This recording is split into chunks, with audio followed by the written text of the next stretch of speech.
Hello guys, and I'm just gonna show what I did for breakfast. Holy shit, my phone is dusty. I haven't used it in like 3 days. Anyways, there are 2 eggs right here, and you just do them on one side. Obviously you break up the eggs a little bit so it's not sunny side up. And then on this one, I put on 1 slice of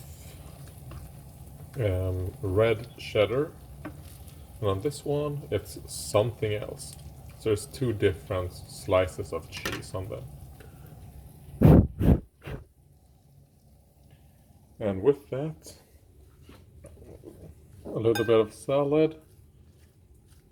You know, these pre-cut, pre-washed salad bags. Whatever was left in one of them. I'm gonna take a little bit of feta cheese and some olives.